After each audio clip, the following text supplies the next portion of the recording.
This is one Jake who won't be forgetting it. That's right. For the very first time ever, I watched Chinatown.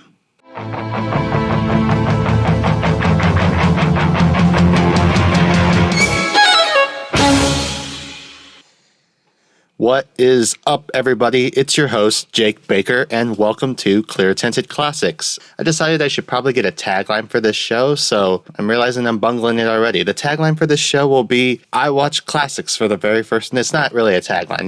It's an explanation of the show if for anyone that's tuning in for the first time. I'm already majorly fucking this up. I'm so sorry. Anyway, the summary of this show is that I've missed out on a lot of classic movies, and I watch them for the very first time, and then immediately give my initial impressions of the movie, and how I felt about it, and then I give it a little bit of a rating at the end. So if you're tuning in for the first time, that's the conceit of the show. Thank you so much for tuning in. Don't know why you did, but thanks. So originally when I started this show, I kind of figured I would keep it pretty streamlined, but as I've done the first two episodes, I decided I want to do like a little thing at the beginning where I talk a little bit about me and stuff like that. And so for this episode, this is the third one I'm recording. I just wanted to say that I've been listening back to the first two episodes I recorded, kind of trying to pick out some of the mistakes that I'm making, and I promise I'm going to do my best to try to get better at this. And the first episode, I was dropping curse bombs left and right, and I did my best to course correct on that. And unfortunately, my course correcting led to the second episode being an episode where I leaned on the word like little Timmy, Tiny Tim from Christmas Carol, just a tiny little crutch made out of the word like, just hobbling down the street. Every single time I paused, I just had to throw in the word like. I was listening back to the episode and I just wanted to summon a time portal through sheer force of will and reach through it and smack the shit out of myself because it's really grating. And hopefully through the editing process, I'll be able to trim out some of those. But I apologize. Like I said, I'm trying to get better. And this whole show is just some sort of self-centered excuse to watch classic movies and become slightly better at public speaking. Hopefully those are two attainable goals. If in the meantime anyone is able to garner some sort of enjoyment out of this show, I greatly appreciate it. And also in the interest of being completely honest, which I seem to feel the need to do, I'm actually not recording this immediately after having watched the movie. I watched the movie last night. Before I started to watch it, I turned on the TV and Hell or High Water happened to be on, and I kind of got caught up watching that, so I didn't even start the movie until 11:30, I think it was. And yeah, so by the time I finished it, I was kind of like, oh my god, I said like again, stop, just stop. By the time I finished the movie, I just was not feeling. So I decided to just go to bed. And now it's the next day. I've had a little breakfast and I'm ready to record. I do have a drink still. It is the middle of the afternoon, but it's a Saturday, so don't judge me too harshly. I think the other thing I wanted to note, just in terms of up top about the show, I apologize for the bad sound quality. Last episode, there was a really hack moment. I live right next to a railroad tracks. Right as a train was going by, I was describing the abortion moment from The Godfather 2, and I used "hit me like a freight train" as a metaphor, and you can kind of hear a train in the background, and I'm mortified by that. It's pretty hacky, but it is what it is. I guess that's part of the charm of this show, is catching me in my moments, I guess. Yeah, let's go with that.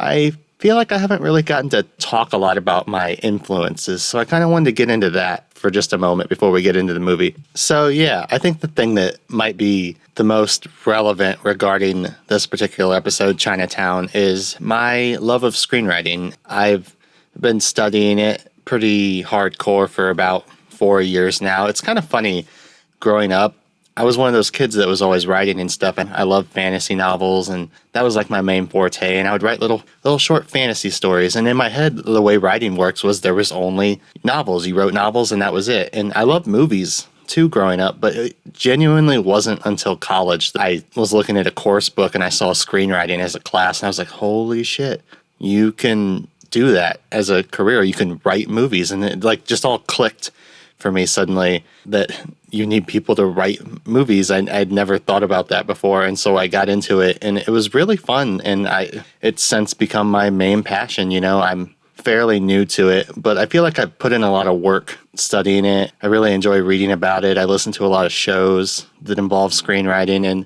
one of my favorite authorities, so to speak, on screenwriting is Robert McKee. If you don't know him, he's put out 2 books on screenwriting, one called Story, one called Dialogue. There's audiobooks of it read by himself, and they're really good. I highly recommend them. They're kind of the cornerstones upon which I've built my screenwriting philosophy. I don't necessarily agree with every single thing he says, but I really think he's pretty sharp about that kind of stuff. And the reason that it kind of relates to today's episode is because he tends to take scenes from movies and use them as examples for what was done right in the script and what was done wrong. And one of the scenes he uses in Story is the iconic "she's my sister, she's my daughter" scene from Chinatown. I mention that because the next segment of this show is my preconceived notions thing, and obviously because of that book, I kind of had the big climaxy, I wouldn't really call it the climax, but that big spoiler moment ruined for me, essentially. So I was very aware of it, but it's interesting because I was able to kind of approach the scene in a way where I knew it was coming, so I was able to just kind of really analyze how it played on screen. I'd only ever heard it read by Robert McKee. Again, the audiobook is pretty great, hearing him like describe that scene. He talks a lot about starting scenes with a certain charge, like a scene starts with the negative charge of danger and ends with a positive charge of danger, in the sense that you enter a scene, a character's life is in danger, they make their escape, and they're alive to see another day. So the idea being that scenes need to obviously serve a purpose. Something needs to change within the arc of the scene. And when it comes to Chinatown, it's really interesting because you don't realize it obviously early in the movie, but the big reveal is that the major bad guy has done this incestuous thing, and now he's trying to do this incestuous thing with his own daughter's daughter. And there's something like darkly humorous about Robert McKee talking about the double negative charge of double incest or something like that. It sounds so strange, and I just remember thinking, this is crazy. This movie is a lot more nuts than I imagined it would be. But hopefully that smoothly segues us into the preconceived notions part of the show, where I go into the things that I actually knew about the movie before I watched it. And the first thing I wrote down was, forget it, Jake. It's Chinatown. Obviously, that's the iconic line of the movie. Again, like a lot of these iconic lines, I've done the first two Godfather movies and now this. It's very throwaway almost. They're just walking away. And when I was watching the movie, you can barely hear him say it, like over the din of what's going on. Again, I apologize for saying like. I'm catching it mentally, trying to self-correct. I'm going to stop acknowledging it. I'm just going to try not to do it anymore. Sorry. But it's so throwaway. I barely heard him say it. I watch all these movies with subtitles, so I was able to see it. But again, it's interesting that it became so iconic, when I almost imagine that the movie-going audience that saw this movie for the first time barely heard it. Like half of them probably barely heard it. It's funny. It's not even delivered by a character that matters that much within the context of the movie. It's pretty crazy. I at least thought that Lou would be the one that says it as Jake's walking away. You know, his former partner would be the one to be like, "Hey, Jake, you knew this is how it was." At least it seemed like that's what they were building towards. So I don't know. It still came as kind of a surprise when it actually happened, but I did know about the line, and it was fun. Plus, also, I guess, helps to mention that the main character of this movie is named Jake. So obviously, me and Jack Nicholson, we got a lot in common. We both know what it's like to be a Jake. I don't know why I said that. That's not even funny. I apologize. Also, thanks to the Robert McKee book, I was aware that the movie kind of ends on a downer. The last line being, "Forget it, Jake, it's Chinatown," because the bad guy gets away and there's just nothing he can do about it. So it is a real bummer. I thought the movie ended on a downer, but man, I'll get into it later. But the way I just felt when the movie ended was, I wasn't expecting to have such a pit of despair just balled up in my stomach. It felt really shitty, actually. I knew what the opening scene of the movie was. Again, to talk about Robert McKee and my love of screenwriting, Chinatown is a script that's highly revered within the screenwriting community. Obviously, the movie itself is highly revered, but the script written by Robert Towne is amazing, and I highly recommend going and reading it on its own. When I was taking screenwriting, it had segments from the script in the book, like the first 10 pages. So I actually read the first 10 pages of the script, and I kind of put it down because I knew someday I wanted to watch it and I didn't really want things spoiled. So I personally have never read the script. I've just read the first 10 pages, but they're amazingly written. And it's interesting because I remember I have this really vivid memory of reading the script, and there's a part where the Curly character is howling with despair, and he's flop sweating everywhere, and he gets like this speck of sweat on Jake Giddis's desk, and it mentions it in the script. This little speck of sweat lands on his desk, and he notices it. And I always thought it was really interesting that it's mentioned specifically in the script because it's a good moment of introduction for the character. This guy, he's kind of listening in a sympathetic way, but he's also taking note of this sweat landing on his desk. So you kind of get the idea that he's a little bit uptight and a bit, I wouldn't say, I mean, when you see him in the movie, he's got this fancy white suit on, and I was going to say foppish, but I don't think that's the word I'm really looking for. He's a bit of a control freak, maybe, is a better word. I'm not sure. I just always remember them mentioning that. And going into the movie, I was a little bit excited. I was like, oh, is that in the movie? They're going to film that? But they just kind of blow right past it, which is fine, honestly. The way the character is presented in the movie, I'm not even sure if that moment is that much in line with what he does. I just always thought that was an interesting part of the script. All of that being said, I did know about the opening scene of the movie where he's talking to a guy about his wife's infidelity, sort of an introduction to who this character is. And then that guy leaves, and then fake Lady Mulray comes in. Although at the time I didn't know that was fake Lady Mulray.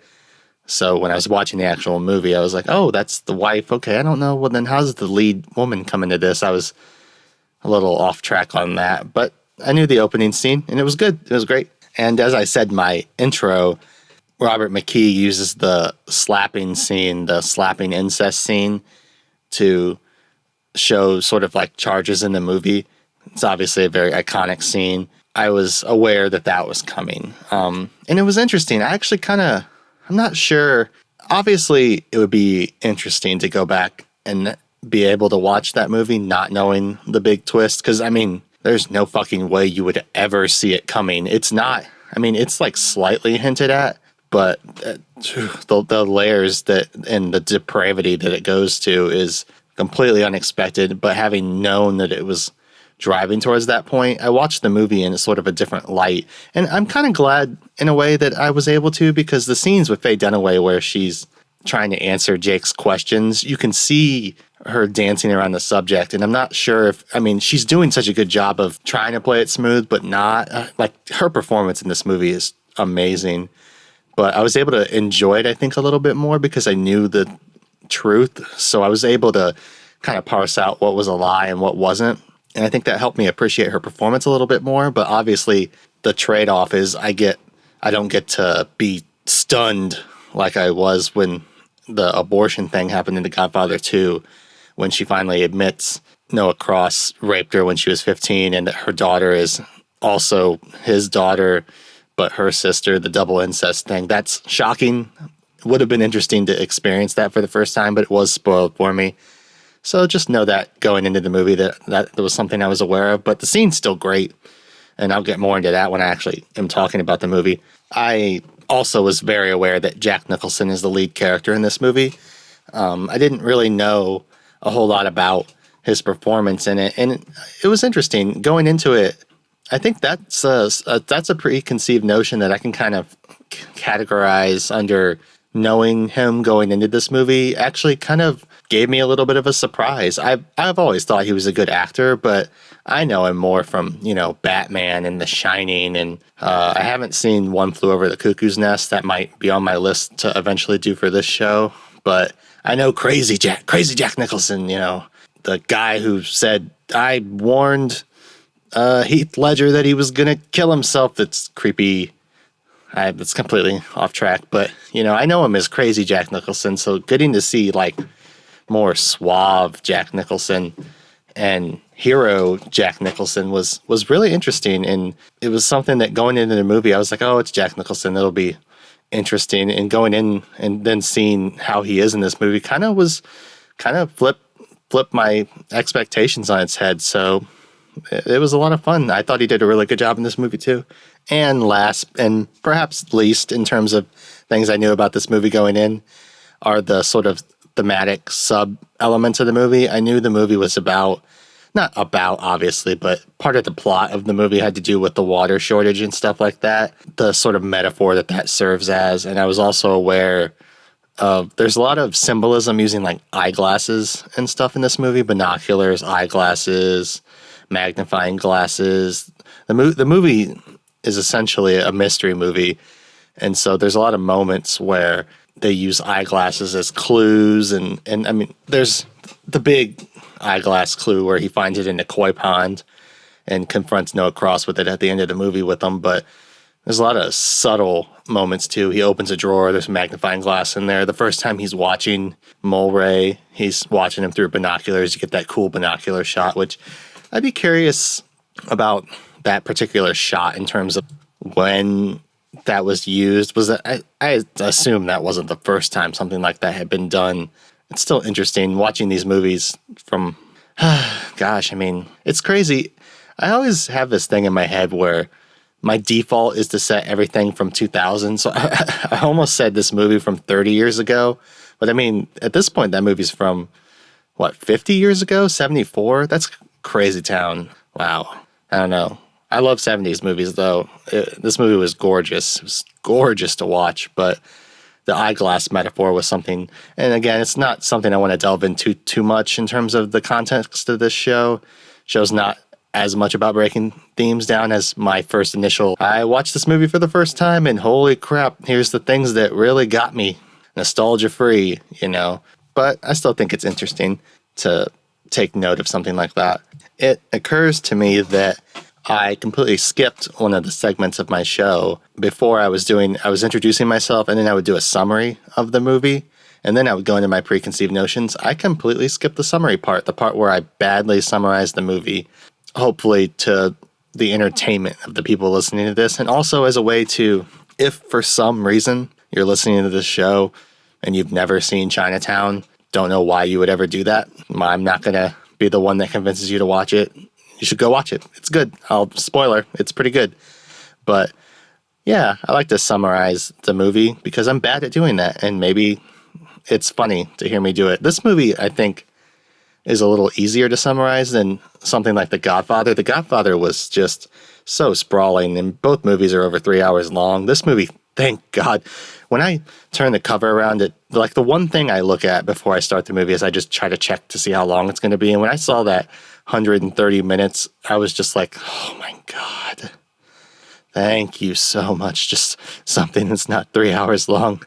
I don't want to say I almost cried, but the thought was there. But yeah, the movie's a mystery, so it's a little bit more plot driven. So it's a little bit easier to summarize. Spoilers, I guess, if you're in that camp of I'm listening to this idiot blather about this movie. I've also never watched it, but I'm interested in his first impressions of it. Spoilers. I'm going to spoil the whole movie while I try to summarize it. The movie opens with Jack Nicholson's character, Jake Gittes, talking to Paulie from Rocky about his wife's infidelity, just to basically introduce him as this sort of private investigator guy that follows people around and stuff like that. And then it kind of transitions into him meeting with this lady who presents herself as Mrs. Mulray. She says she's married to the guy that's in charge of water and power and that she thinks he's cheating, and she tells Jack Nicholson to follow the guy around. He does. Seems to find him seeing this young blonde girl at this motel, and the news kind of breaks that he's been cheating on his wife. Again, something that I didn't know going into the movie and was able to finally pick up through context clues. This movie was shot in 74, but it seems to take place in the 30s, I think. I didn't get a specific date because I wasn't paying close enough attention to when. There's a lot of parts where they look at newspapers, and I assume the date was on there. There's a mention of Seabiscuit at one point, but I was like, I have no idea when the hell the Seabiscuit stuff was going down, so it didn't do shit for me. But as far as I can tell, at one point he's looking at a plaque that has Noah Cross on it. It says 1929, and presumably the movie takes place somewhat time after the picture was taken. So I'm going to assume the 30s. 30s. It takes place in the 30s. Newspapers are a big deal. I know that's hard to imagine, but the news breaks, and then Mulray seems to have committed suicide over the big hullabaloo of him cheating, but it's pretty clear to everybody involved in the movie that it seems to have been a murder. Jake Gittes meets Mulray's real wife, played by Faye Dunaway. Her name's Evelyn Mulray, I believe. I kept writing her name as Eve in my notes because I didn't feel like spelling Evelyn for some reason, but Evelyn Mulray, formerly Evelyn Cross, daughter of Noah Cross, Mulray's business partner. The guy seems to kind of be hovering around at the beginning of the movie, and then by the end of the movie, you realize he's the true bad guy. But yeah, he hooks up with Evelyn, not hooks up with her at the beginning. She just kind of goes, hey, that chick you met with wasn't Mulray's actual wife. And he's like, oh man, something weird is going on here. And he kind of sticks his nose in deeper because he wants to unravel the mystery, and things kind of go from there. And he just keeps trying to figure out who killed Mulray and what's the deal with Evelyn. Did Evelyn kill Mulray? Was she jealous? He's trying to figure that out. And then he bangs Evelyn, and then he's like, oh man, I really love Evelyn. But then it seems like she maybe killed him, and then he's like, Evelyn, you bitch. And he starts slapping her. And then she reveals that Noah Cross, her father, raped her when she was 15. She got pregnant with her daughter, Catherine, fled to Mexico, eventually came back, and now Cross is looking for Catherine, who Evelyn is hiding. It seems like Cross killed Mulray. Jake goes and finds Cross's glasses in a pond, and he calls Cross to confront him, and he's like, I know you did it. And Cross is kind of like, I'm old and rich, and you can't touch me. And Jake's like, fuck that noise. I'm going to nail you to a cross. He doesn't actually say that because that would be a terrible line. That's just something I made up. But yeah, the big climax of the movie is Jake's trying to get Evelyn and Catherine to run away. Cross shows up. The police show up. Evelyn tries to run. They shoot her, which is a moment I want to get into because that was actually surprising to me. I didn't know that happened. Cross grabs Catherine, steals her away, and then there's nothing Jake can do about it. They say, forget it, Jake, it's Chinatown, and they walk off, and the movie ends on a real fucking downer. It's a real bummer. Kind of sucks. But that's the movie. And speaking of bummers, I'm going to segue that directly into my review of the movie, going ahead to my notes that I wrote down while I was watching. One of the first things that you see is directed by Roman Polanski, and that's something I want to address at the top. I knew he directed this movie, and then I had forgotten, so I didn't write it down in my preconceived notions. But when I saw his name, I was like, ah, shit, I forgot this was a Roman Polanski movie. And I just want to talk a little bit about that. I don't want to really dwell on the topic too much, but the way I feel about art and the artist is I'm a firm believer in the separation of the two. Obviously, you need to understand where the artist was coming from. It gives you a better context for what the movie's trying to say, and maybe some of the more subtle things that are worked into it. You know, if you're watching like a De Palma movie, it's good to understand De Palma's view on life, to understand how he makes his movies, the sort of voyeuristic feel he puts into them. But I also do believe that if something really is great, and if the person that made it was kind of a piece of shit, I think personally it's still okay to enjoy that thing. Like if you think Kanye West is the worst person in the world, but you just really, really fucking love Gold Digger, then just enjoy the song. You can still think Kanye West is a piece of shit, but you could still like the song Gold Digger. And I enjoyed the movie Chinatown, and quite frankly, there's probably one or two other Roman Polanski movies I'll eventually cover on this show, Rosemary's Baby and The Pianist, and I'm going to watch them just because the guy was accused of raping an underage girl and fled. It's really terrible. It's awful. But, I mean, the movie is the movie. And so I'm just going to kind of keep it separated. The one thing I do want to talk about while I'm on the subject, it's something that I woke up this morning and I was kind of pondering it because I was like, what am I going to say about Roman Polanski? It's kind of a hot button issue. But the thing I did want to mention that I thought was interesting after kind of mulling the movie over a little bit was it's kind of interesting that the bad guy of this movie is a pedophile, and that the ending of the movie is he gets away with it. This movie was directed by a guy who absolutely, even though the girl that he had the case brought against him has since filed for an appeal on his behalf, the fact of the matter was whatever they did, whether it was consensual or not, which I doubt it was consensual, she was 14. That's what a pedophile is. And so this movie was directed by a pedophile, where the villain of the movie was a pedophile who gets away with it. And I'm interested. I'm sure again, as with most of these kinds of things, much smarter people than me have tackled the connection between that. But it was just a thought that I had. I was like, I wonder, because it's clear that the guy's Noah Cross is a bad guy, and that he gets away with it is a real bummer. And so I wonder, there's a part of me that wonders, is that self-flagellation? Is it speaking through him? Was that why he was attracted to this project? Was he like, oh, I know that darkness, I can connect with it. I know it's bad. Or was it, I just find it interesting to think about. And, maybe if you hadn't watched the movie in forever and you hadn't really thought about his connection in the movie and where he's at in life, it's just something to think about. But that's absolutely all I'm going to say about it. I don't want to dwell on it. But what I do want to talk about is this opening credit sequence. It was interesting. I haven't seen a credit sequence like that in a long time. It felt very old-timey, just doing the whole credits over just an orchestral,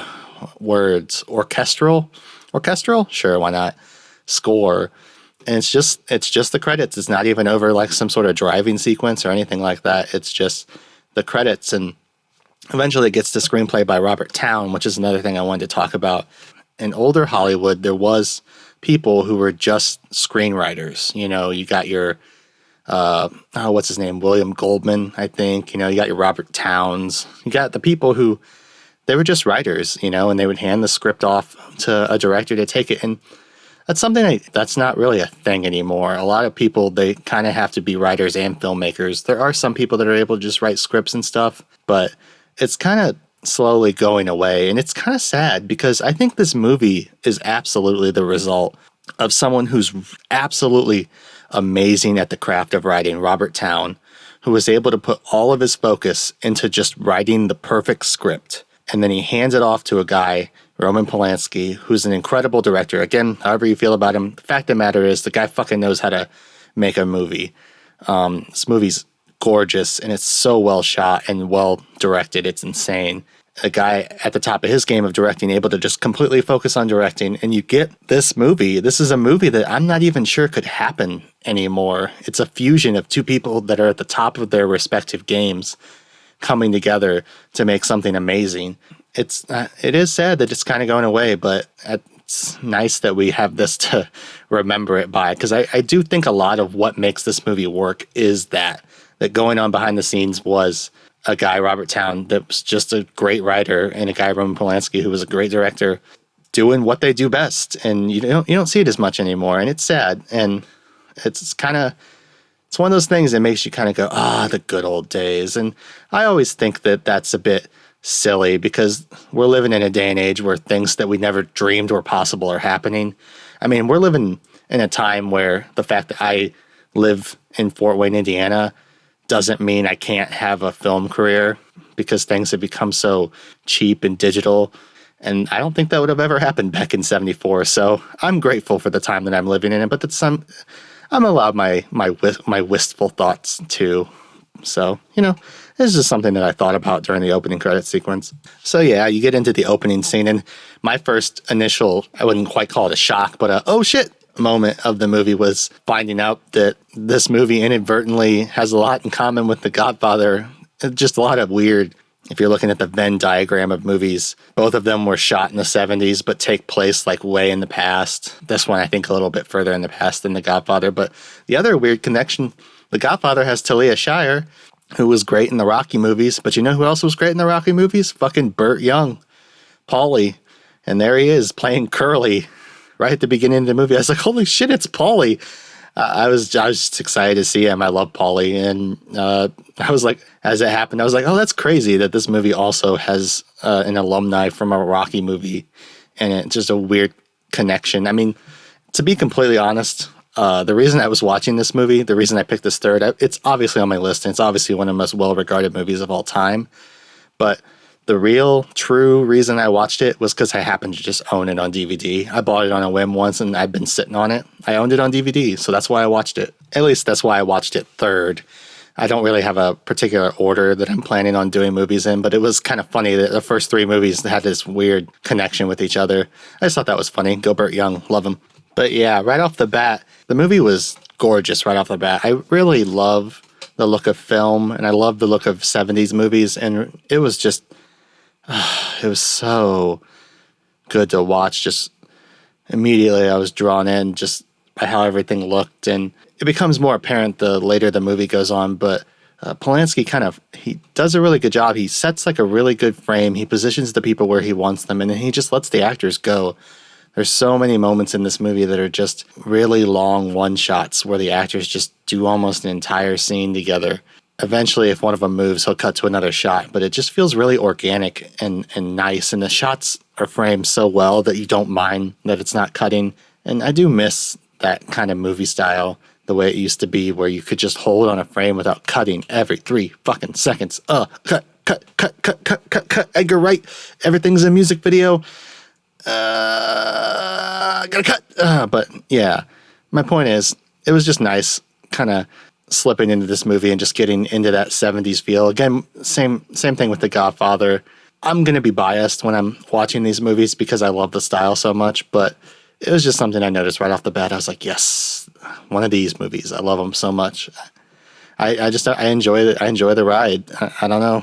Yeah. So anyway, Lady Mulray shows up and tells Jake to follow her husband. She thinks he's being running around behind her back. And there was a vague memory that this was kind of duplicitous. Like she wasn't the person. And I, obviously, because you look at the front of the movie and you see Faye Dunaway and you're like, Mulray. I knew Mulray had something to do with something. So the beginning of this movie was interesting because even though I'm kind of aware of how it ended, I forgot who was what character. And so she shows up and I was like, that's not Faye Dunaway. And I was like, huh. And then you see Mulray at the town hall meeting and he's like this like spindly little stick guy. And I was like, this is the main bad guy of the movie. The guy that's like, yes, I fucked my daughter and now I'm going to fuck my daughter's daughter.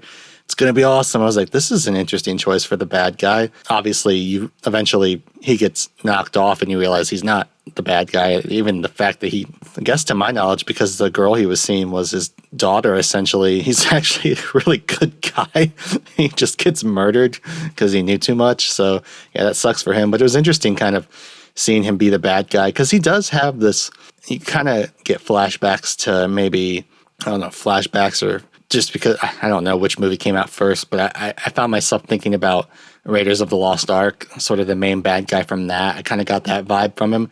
I think part of it was me just mentally being like, okay, this is the bad guy. I got to figure out what makes him the bad guy because it sure didn't look like it. And eventually I realized, obviously, that he's not the bad guy. But that was interesting. I also enjoyed the sheep barging in the town hall meeting. That was fun. I didn't know about that scene. I just was like, what the fuck? Why is there a bunch of sheep? And the guy's like, I need my water. He was like weirdly Scottish or something. He looked super Scottish and I felt like he had an accent. He had like a weird wizard cane. That was pretty interesting. But yeah, starts following the guy around. You get some fun stalking scenes through the reservoirs and stuff like that. And that was enjoyable. I liked watching the stalking scenes because like something that this movie makes really apparent right off the bat is that all these scenes, anything that's happening, even if it doesn't seem like a whole lot's going on, there's a lot going on in every scene. Every scene has a purpose. This is a tightly written script. There's not a wasted frame in this movie. And it feels like that. You trust the movie. It just feels so competent right away that everything that was happening, even if I wasn't 100% sure where it was going, I felt pretty confident that nothing I was watching was just like, I mean, it certainly wasn't fluff. This movie wasn't trying to fill out any sort of runtime. So even the scenes where it's technically a little boring, watching him kind of stomp around through some rocks and look at water and shit. The whole time I was like, I'm in. I'm so in. I don't know. I was enjoying it. But let's see. One of the things that Gittes says to fake Mrs. Mulray right away is that he's a firm believer in you're better off not knowing. And I pegged this right away. I wrote it down. I was like, this is a real character defining line at this point. You have this guy, and eventually you find out that he used to be this cop who got clearly sick of having to turn the other way while this crime was going down in Chinatown. And so he's become this private investigator, and he's kind of torn. He has this philosophy of, I come from this world where it's just better to not look.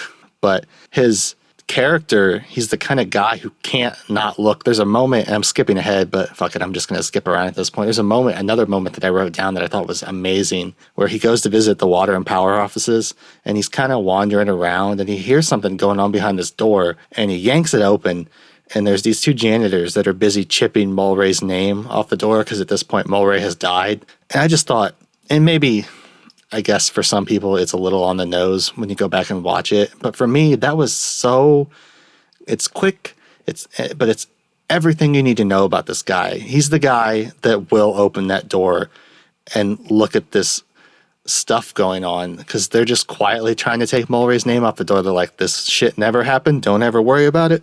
We're just lowly janitor guys. No one ever pays attention to us anyway. It's such a good visualization of the arc of the character and what he's about and what the whole movie's about these people that are higher up that just operate behind the shadows and get away with everything. But here you have your main character, Jake Gittes. He's the guy that opens that fucking door and goes, what's going on? And, you know, eventually he closes it again, which is maybe even more of a good symbolic gesture that crystallizes where the movie's eventually going. But I just thought that was such a good character moment. And just pegging his arc through this movie, I think is really interesting. I just think it's so well done. And they don't spend a ton of time dwelling on any of it, but you get these scenes, it's like early on, he's like, it's better off not knowing, but immediately just through his character, he's the kind of guy that stalks people. He's the kind of guy that wants to find things out. I love the metaphor of him sticking his nose in things and eventually getting his nose sliced open by none other than Roman Polanski. I was like, this guy looks familiar. And then I found out that was Roman Polanski with a knife later. I was like, oh, that's interesting. But I love that his nose gets cut for sticking it into other people's business, and it still doesn't do anything to deter him. I think it's just such a good presentation of a character, and it's not hammered in. He doesn't have big ass monologues where he's like, and this is what I believe, and I think that all the shit that went down in Chinatown wasn't right, and I'm gonna I'm gonna stand in front of Down Hall and proclaim, you know, you just get little scenes. He's in a barbershop, and some guy's like, you're a fucking scumbag for being a private eye. And he gets pissed. He gets like really pissed, like surprisingly mad at this guy for insinuating that he's a piece of shit. And he tries to turn the tables around. And I was like, oh, this is so good because he really wants to think of himself as a good guy. He's a hero in his own eyes. He was part of a presumably slightly corrupt police force. And he was like, I'm not doing this anymore. I'm going to be my own guy so I can look at the things I want to look at and go do the things I want to do and try to see justice served. And you see him caught between these worlds of, you know, he has that line about doing as little as possible.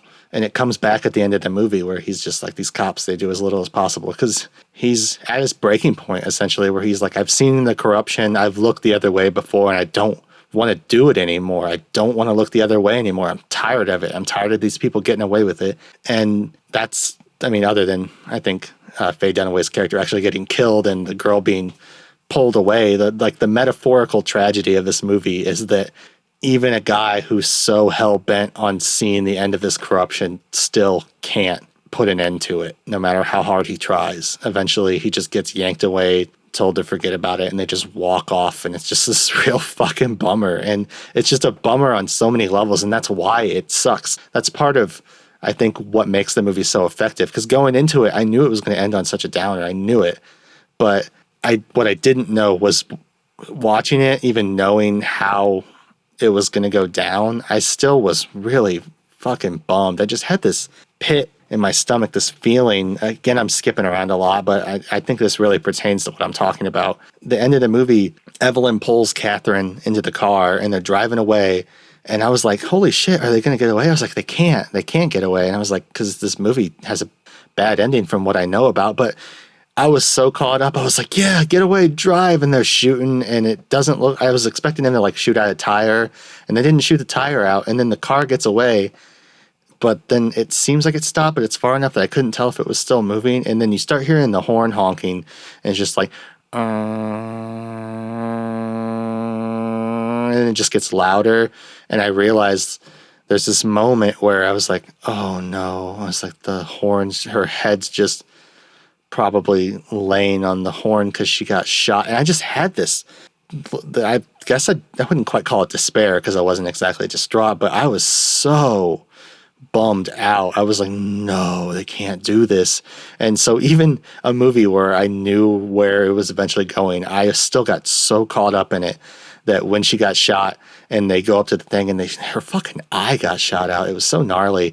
I was just, I was so mad. And then Cross is trying to take Catherine away, and every part of my brain is just like, no, fucking stop him. This can't happen. And he squirrels her away, and there's nothing Jake can do about it. And they just kind of pull him off. And as they're just walking away and the credits are about to start and the music's just kind of slowly fading out, I was just like sitting there, just still shocked. Like, I knew what the ending of the movie was going to be, and I still was just sitting there so upset at what I just watched. And I think, if anything, that speaks to how truly effective this movie is, in that I knew where it was going and I still was left just as stunned and hurt by the ending of it anyway. I mean, that's good filmmaking, I think. But yeah, to go over a couple other things, to backtrack a little bit, just like in the Godfather movie, I wasn't sure what era this movie was supposed to be taking place. As soon as I saw the cars is always the big signifier, apparently, for both these movies. I was like, okay, this is not the 70s, so what time period is it? Eventually, I got the plaque to show what time it was, but I was kind of at a loss as to when it was taking place until that moment. And that moment doesn't come until like at least a third of the way into the movie. So the whole time I was like, is this the 50s? 40s? I don't know. I don't know when this is supposed to be everyone smoking, but that was a thing up until like the 80s, so I don't know what to think.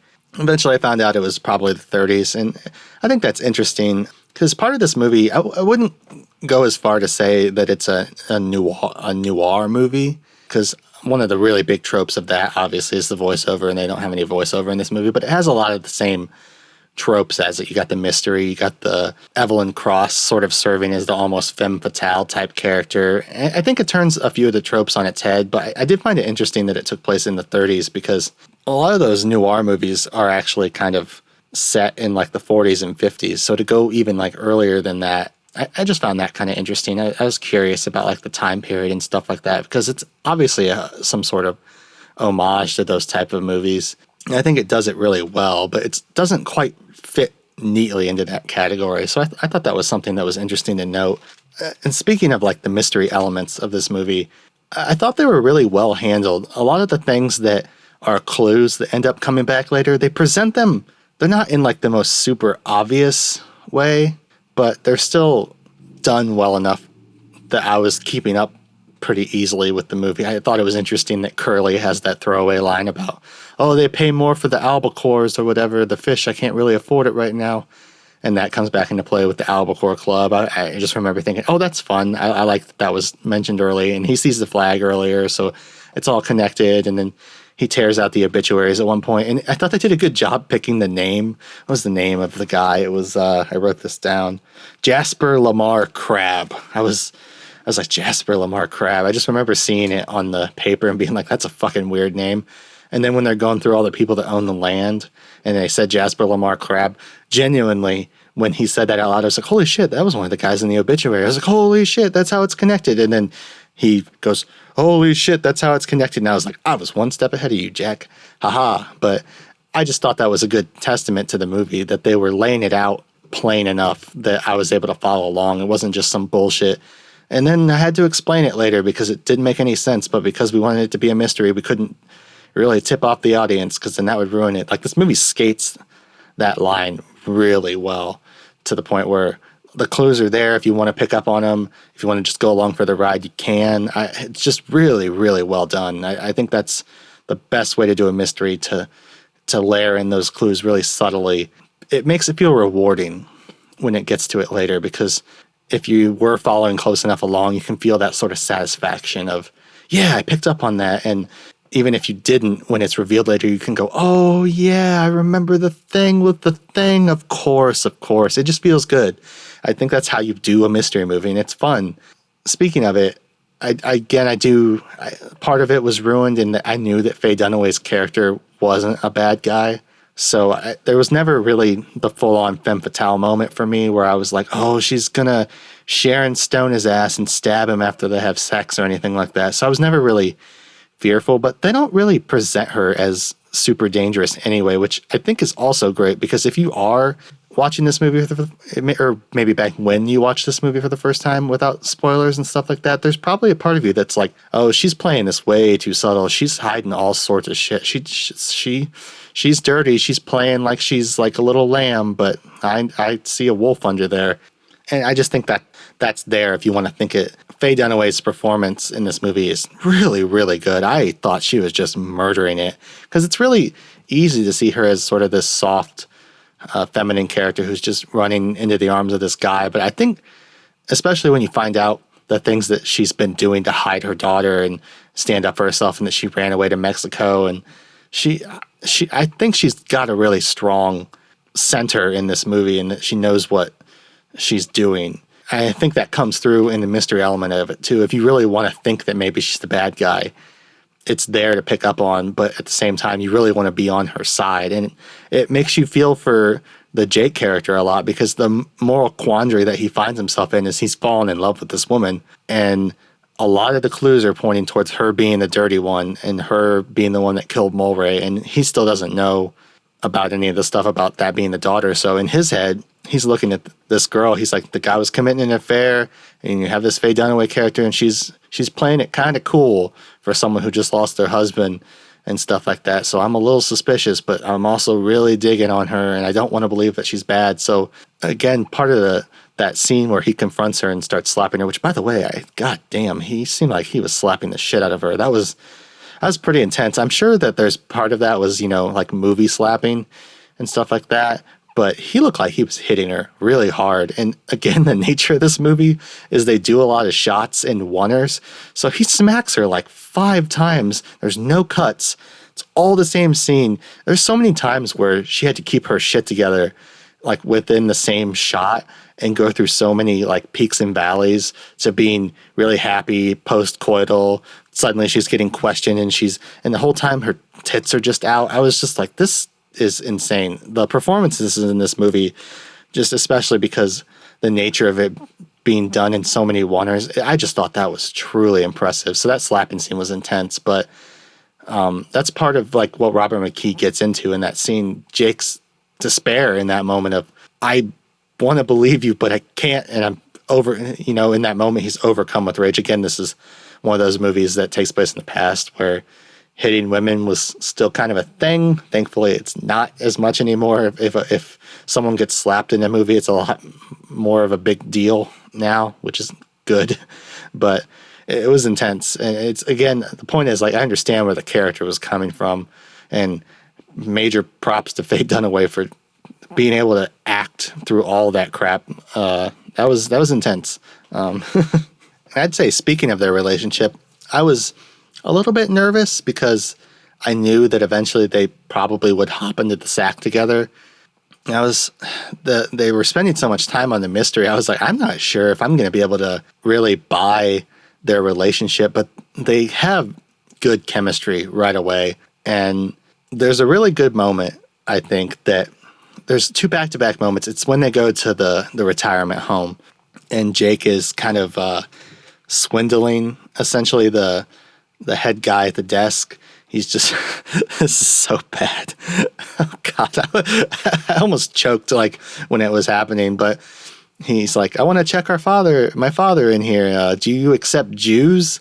And the guy's like, fuck no. And Jake's like, good, we don't like them. And also I was just like, what? And then what's the other thing that he says? He says something else to try to like lead the head guy on to make him think that maybe he's not right, but then he's like, that's what I was hoping to hear. I don't particularly remember what it was, but there's a moment where the way it's framed, Faye Dunaway is actually kind of like center frame watching this exchange, and she just kind of has this moment where she looks at Jack Nicholson, and she's clearly impressed. She's like, this guy's fucking got it going on. There's just, oh God, what did I write it down as? It's horrible.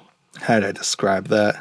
Oh, here it is. Oh, I apologize for the sensitive people in the audience, but the note I wrote down was, Eve just got a lady boner.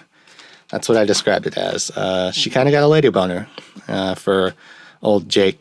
She was impressed in that moment. I think his tenacity and his intelligence, and he's charming. I mean, he's charming as fuck in this movie. And so I started to kind of see it from Eve's side, like why she might be kind of into this guy, especially since he's so strong and she's been, put under the thumb of this horrible guy and her father, and her husband, who seems like a nice guy. I think it's fair to describe him as a bit of a wet blanket, though. he obviously was finally trying to stand up to Noah Cross, and then he got drowned in a shallow pond because of it. So maybe he was finally starting to show some backbone. But I think it's fair to say that he was a bit of a not such a strong figure in her life. So she sees Jake, and here's this guy that's fighting people, getting his nose cut and shit, and I couldn't see why there's attraction on her side. And then coming from Jake, you have this woman, obviously she's gorgeous, and she's able to hold her own in their conversations, and he's curious. She's alluring, she's mysterious. And then obviously at the end of the retirement home scene, she drives up and literally she flat out, like, they kind of mentioned, he's like, yeah, you saved my life. But I'm like, no, she saved his life, because they were, as soon as they were able to get their guns out, they were shooting at him. They were going to kill his ass. And if she hadn't drove up with the car and saved him, he was a dead man. So she saves his freaking life. And, you get that sort of, we're together in this hostile situation, us against the world vibe. I thought it was subtle, but I was really worried about them hooking up and it feeling like, oh, this is a movie, so the guy and the girl, they gotta fuck. That's just how it goes. But I by the time it got there, I really bought them getting together. You get that nice moment where she pulls his bandage off, which, side note, one of the films, we decided to give one of our characters this big old scar on the side of his face. And I gotta say, I love the metaphor of the scar in the context of our movie, and I think it turned out really well. And thank Christ for the makeup person that we had on the set, Autumn, coughing. Not that she'll ever listen to this, but I just want to give her a shout out because she's great. I love her, and she was there every day to put that damn scar on his face. I mention it because it was a fucking bitch. Like, our actor had to get to set like a half hour early every time just to get this damn scar put on his face. And I just want to say I give major props to any movie that's willing to commit to something like that. For the better back half of the movie, he's just got that scar on the side of his nose, and it's all gross and stitched up. And like, what I'm saying is, within the context of shooting that actual movie, every single day, old Jack Nicholson had to fucking show up on set, and they had to sew up his nose before every scene that he did. Otherwise, the continuity would have been off. And I just, having gone through that myself, I have to give major props to it. And again, it's in the context of this movie, seeing that scar on the side of his face, the price he's paid for sticking his nose into this business, I just think it serves as such a good metaphor, and I really, really enjoyed it. And I think the last thing I want to talk about is the score for the movie, not my score in the context of the show, but the music. I thought it was really well done. You got your horns and your piano, and it was really subtle, and this movie's not overdone with it.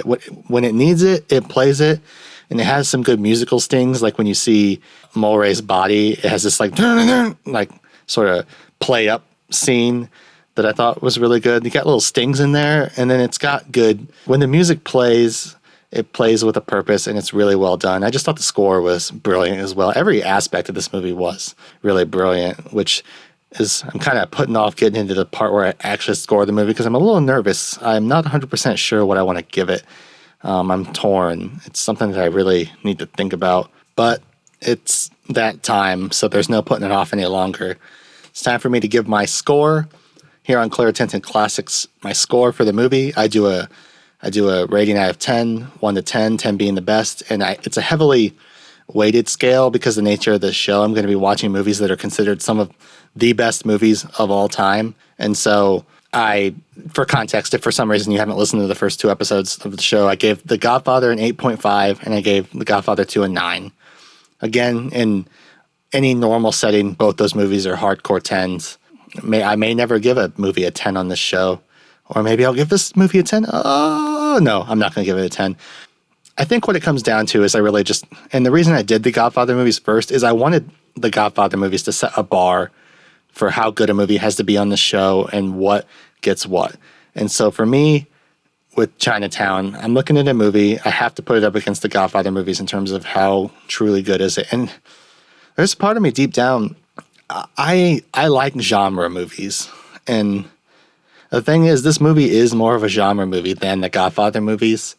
The Godfather movies are so sprawling, and you have the crime aspect of it, but it's just a pure drama through and through. It can't be contained to one box, whereas this movie, it's got some romance, but for the most part, it's a mystery.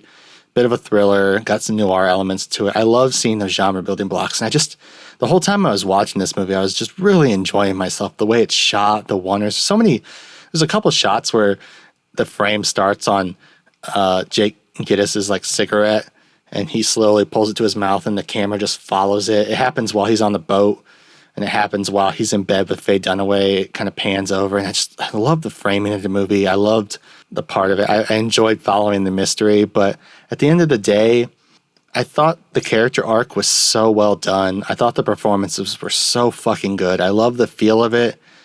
I loved every part of it. But what it came down to was putting it up against the Godfather movies. And for me, I feel like The Godfather 2 is a movie that should be regarded as one of the greatest achievements that we've ever made in filmmaking. It's just something I've never seen before, and it does so much.